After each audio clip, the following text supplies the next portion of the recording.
सत श्री अकाल, अस्सलाम वालेकुम जनाब, कैसे हो आप सब। आई होप सो गाइस आप सभी के सभी बहुत बहुत बहुत ज़्यादा अच्छे होंगे।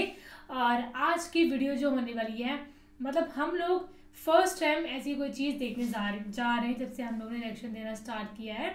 सो वीडियो का टाइटल है करबला मैदान में 20 लाख मुस्लिम इकट्ठा। लिटरली 20 लाख लिखा है, 20 नहीं तो 20 लाख 20 भी एक ही बराबर होता है। समझ आ गया था ना उनको भी, तेरे को भी आ गया था ना। बस फिर करबला मैदान में 20 लाख मुस्लिम इकट्ठा।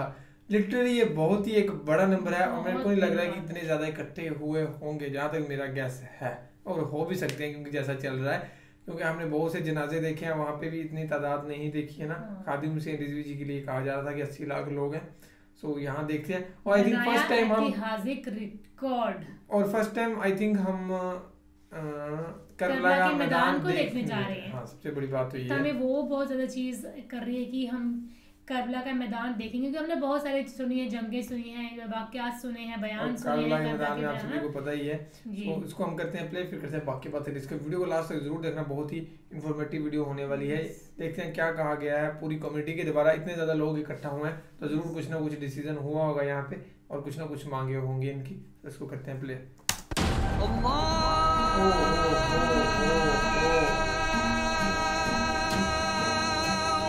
लिटरली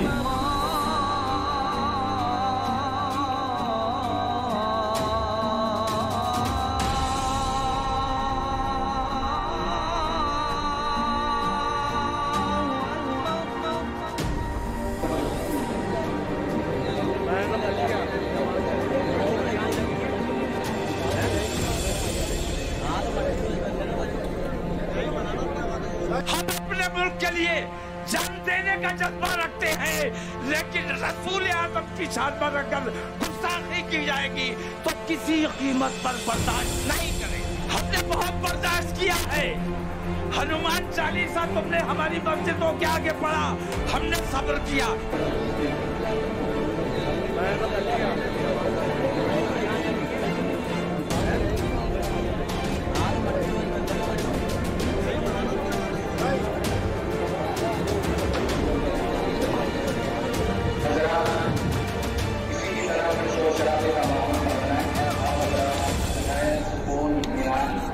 और खामोशी का माहौल बरकरार रखें।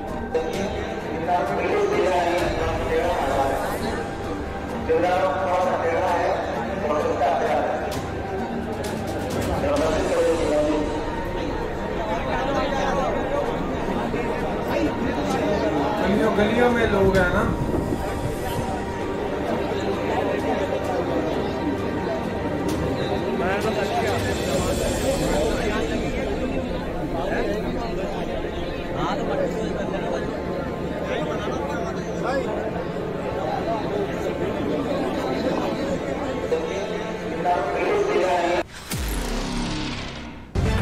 द लाइव टीवी, सच सबसे आगे। पैगंबर मोहम्मद साहब के खिलाफ नुपुर शर्मा की टिप्पणी को नजरअंदाज नहीं किया जा सकता दोस्तों, और ना ही मुसलमानों पर किए जा रहे जुल्मों सितम को नजरअंदाज किया जा सकता है। इसलिए भारत के मुस्लिम संगठनों, उलेमाओं ने एक जगह इकट्ठा होकर भारत की मोदी सरकार को ठोक बजाकर ये कहा है कि भारत के लोकतंत्र में हमारी भी उतनी ही भूमिका है जितनी आपकी और आपके समर्थकों की है, जिससे आप हमें बेदखल नहीं कर सकते हैं। नमस्कार दोस्तों, मेरा नाम है जयंती झा और आप देख रहे हैं द लाइव टीवी। यूपी के बरेली से जुड़े इत्तेहादे मिल्लत काउंसिल के अध्यक्ष मौलाना तौकीर रजा के साथ साथ भारत के अलग अलग राज्यों के बड़े बड़े उलेमाओं ने दोस्तों और देश भर के अलग अलग मुस्लिम संगठनों ने जयपुर के करबला मैदान में अमन व इंसाफ कार्यक्रम का आयोजन किया। और इस कार्यक्रम की भीड़ देखकर मुसलमानों को दबाने वालों के होश उड़ जाएंगे, बुरी तरीके से चौकन्ने रह जाएंगे, क्योंकि कोई भी ये वीडियोस देख रहा है वो दंग रह जा रहा है। स्क्रीन पर जयपुर के करबला मैदान से जुड़ी तमाम तस्वीरें दोस्तों आपको मैं दिखा रही हूँ इस वक्त। इन तस्वीरों को गौर से देखिए, जो कि जयपुर के करबला मैदान की है। मतलब मैदान मुसलमानों की आबादी से, उनकी तादाद से खचाखच भरा हुआ नजर आया। दूर दूर तक मुस्लिमों का जनसैलाब, उनका हुजूम, उनकी भीड़ सब नजर आई है दोस्तों। भारी संख्या में मुस्लिम समाज के लोग करबला मैदान पहुंचे। आपको स्क्रीन पर ड्रोन से ली गई तस्वीरें, ड्रोन से ऊपर से ली गई मैदान की तस्वीरें वो भी इस वक्त आपको दिखा रही हूं। अगर अंदाजा लगाया जाए तो करबला मैदान में मुसलमानों की ये तादाद तकरीबन 10 लाख से 20 लाख बताई जा सकती है, क्योंकि ऊपर से देखने पर दोस्तों देखिए गिना भी नहीं जा सकता कि कितनी भारी तादाद में मुस्लिम समुदाय अपनी बात रखने के लिए, अपनी बात को मोदी सरकार के सामने रखने के लिए, सरकार की आंखें खोलने के लिए करबला मैदान पहुंचा था। इस अधिवेशन में नमाज भी हुई, उसकी भी तस्वीरें इस वक्त आपको स्क्रीन पर दिखा रही हूं।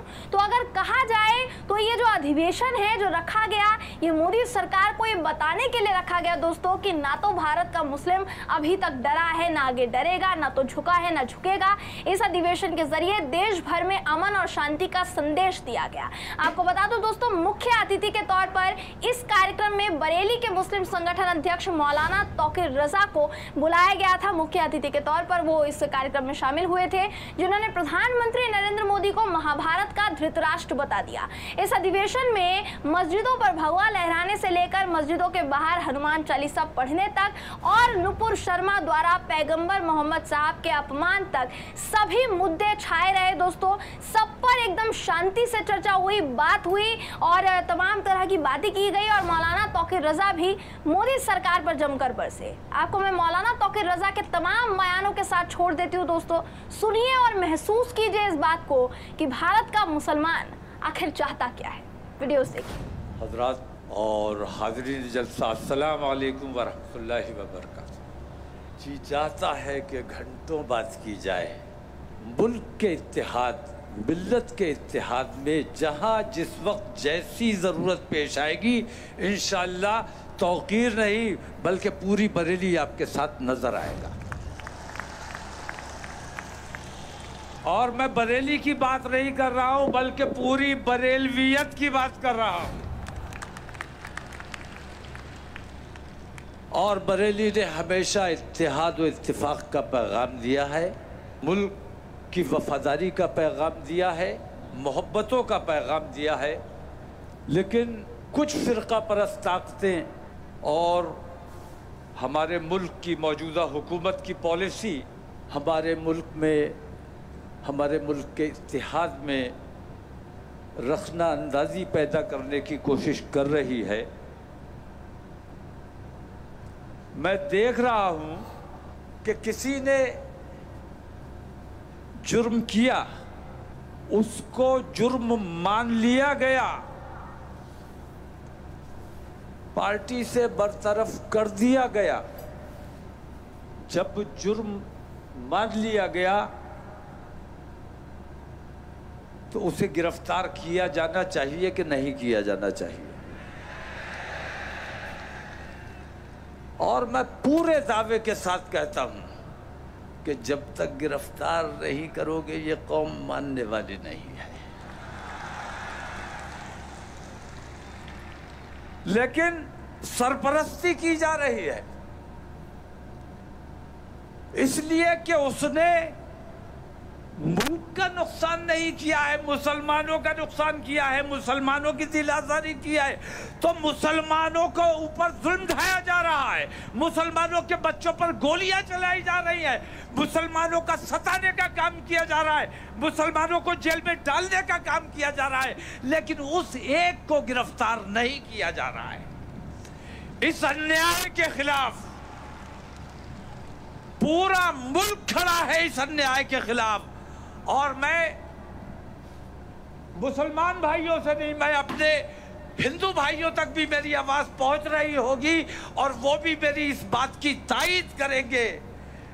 महाभारत तो हर हिंदू ने पढ़ी है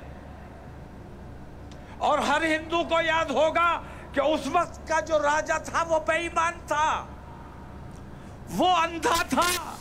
लेकिन कलयुग का आज का राजा अंधा नहीं है, वो बहरा बना हुआ था, सब कुछ देख रहा था, सब कुछ समझ रहा था, लेकिन बेईमानी का साथ दे रहा था। उसका नाम था धृतराष्ट्र। याद है, आप लोगों ने भी सुना होगा। आज कलयुग का धृतराष्ट्र नरेंद्र मोदी जब तक इन तमाम बेईमानियों के खिलाफ आवाज नहीं खोलेंगे तब तक हिंदुस्तान का माहौल ठीक नहीं किया जा सकता। और हम चाहते हैं कि किसी भी कीमत पर हमारे मुल्क का माहौल खराब नहीं होना चाहिए। हम अपने मुल्क के लिए जान देने का जज्बा रखते हैं, लेकिन रसूल आजम की शान पर अगर गुस्ताखी की जाएगी तो किसी कीमत पर बर्दाश्त नहीं करेंगे। हमने गलियों में बर्दाश्त किया है। हनुमान चालीसा तुमने हमारी मस्जिदों के आगे पढ़ा, हमने सब्र किया। हनुमान चालीसा हिंदू को पढ़ना चाहिए, अच्छी बात है, पढ़ो। जय हनुमान ज्ञान गुण सागर पढ़ो। हिंदू नहीं पढ़ेगा तो कौन पढ़ेगा? लेकिन तू हनुमान के लिए नहीं पढ़ रहा था, तू मुसलमान को सताने के लिए पढ़ रहा था। हमने बर्दाश्त किया क्योंकि हम अमन पसंद है, अपने देश में अमन चाहते हैं। तुमने हमारी मस्जिदों के मीनारों पर भगवा लहराया, जबरदस्ती की, हमने सब्र किया, हमने जवाब नहीं दिया। बताओ ठीक है क्या गलत है? हमने कभी जवाब नहीं दिया।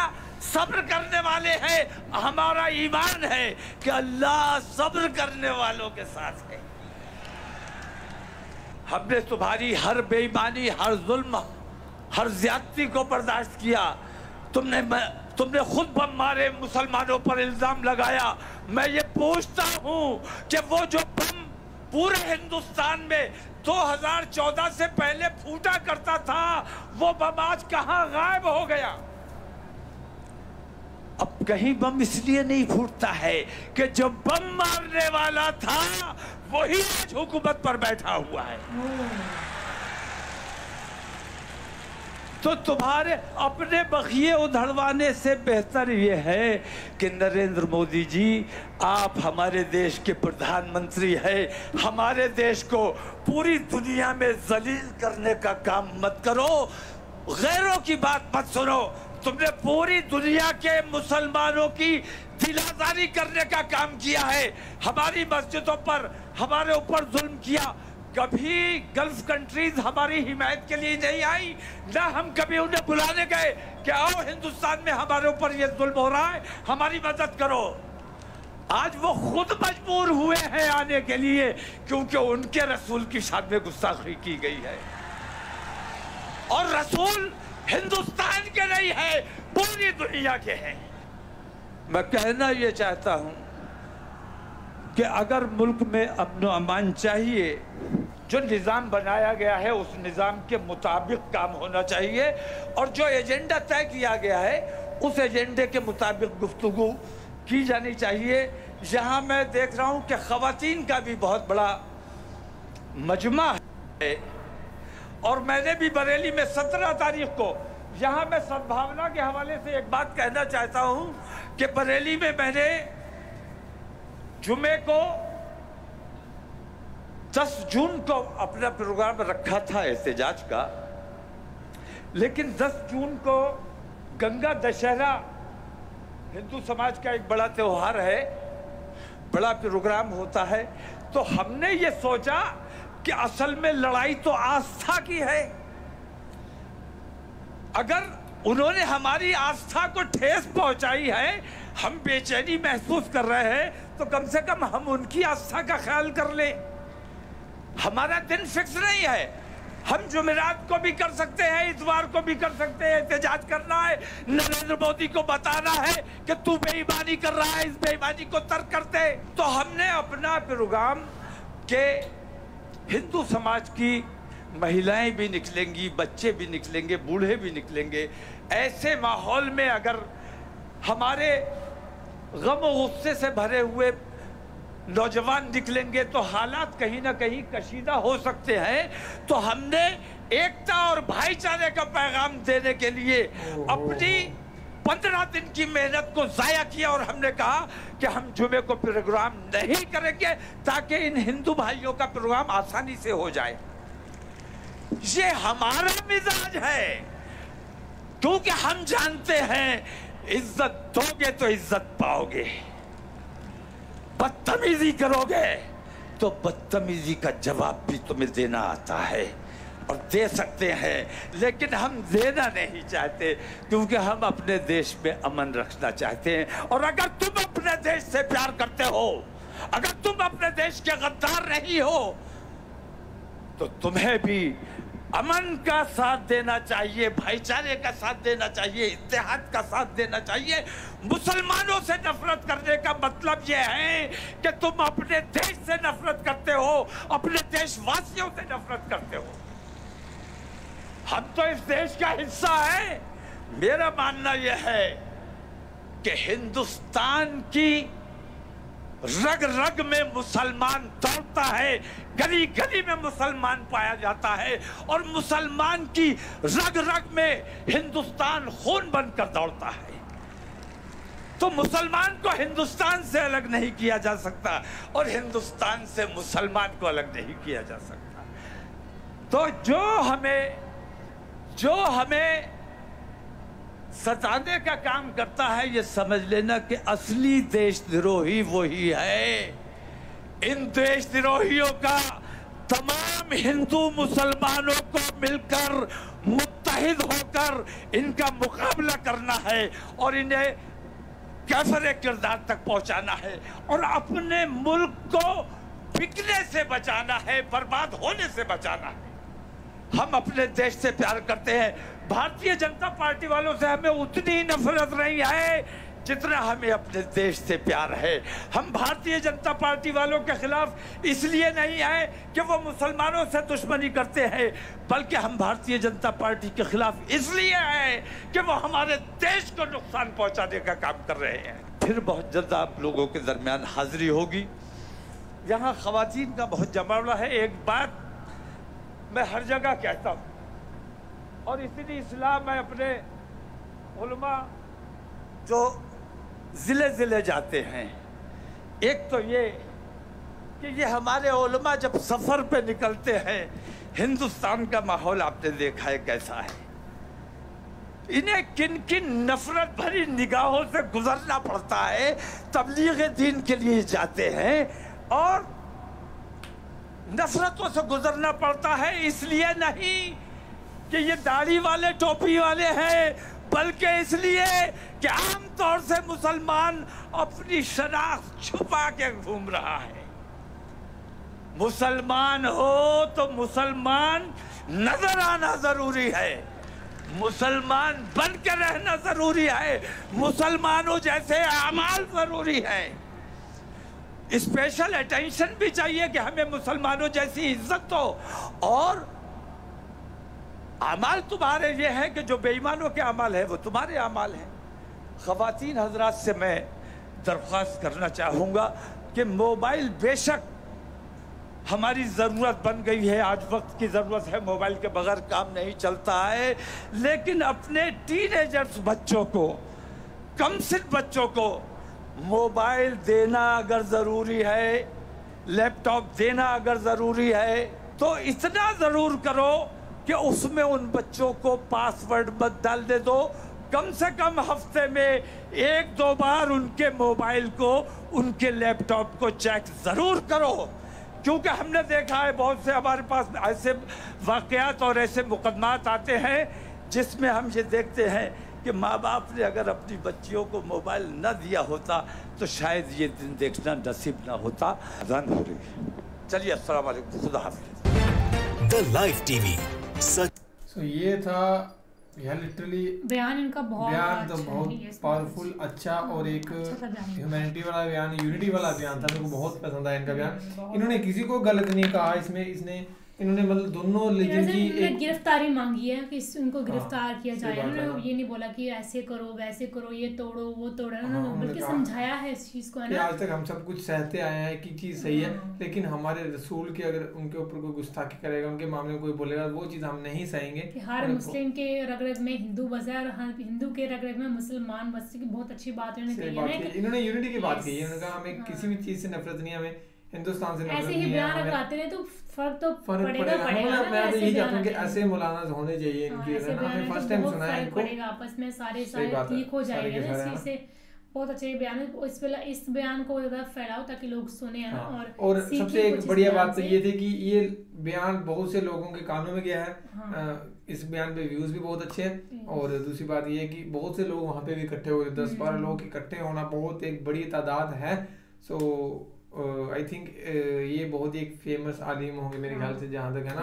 तो कीर जी और बाकी तो हमने इनका सुना नहीं है अभी तक, ज़्यादा वीडियोस देखी नहीं है इनकी, तो ज़रूर देखेंगे हम, क्योंकि जिस हिसाब से इनके बयान है तो हमें पसंद आए हैं। ऐसे ही मेरे को पसंद रहते हैं कि जहाँ पे यूनिटी की बातें करते हैं। इन्होंने किसी को बुरा नहीं कहा, ना हिंदुइज्म को कहा, इन्होंने कहा बल्कि हम रिस्पेक्ट करते हैं उनकी। और जब उन्होंने एक एग्जाम्पल दिया था कि जुम्मे वाले दिन हमने उनको उनका प्रोग्राम करने दिया था, तो बाकी हमने खुद नहीं करा था, क्योंकि रिस्पेक्ट देंगे तो रिस्पेक्ट मिलेगी। ये अच्छी तरह से अपने रिलीजन को जानते हैं, अच्छी तरह से अपनी बुक्स को पढ़ा है, जाना है, क्योंकि उसमें यही बात कही गई है कि दूसरे के रिलीजन को मत बोलो, दूसरे के किसी को कुछ मत बोलो। उन्होंने ये भी कहा कि हमें सरकार से नफरत नहीं है कि सरकार ये चल रही है वो चल रही है, हमें नफरत सरकार से इसलिए है, हम इसलिए खिलाफ है क्योंकि ये हमारे हिंदुस्तान को बर्बाद कर देगी। अगर ऐसे ही डिस्क्रिमिनेशन चलती रही तो एक ना एक दिन हिंदुस्तान में भी बहुत बुरा हाल हो जाएगा, दंगे बहुत ज़्यादा बढ़ जाएंगे। वैसे ही बढ़ रहे हैं रिलीजन्स के नाम पे, बहुत दंगे हो रहे हैं, तो ऐसे और ज़्यादा बढ़ जाएंगे।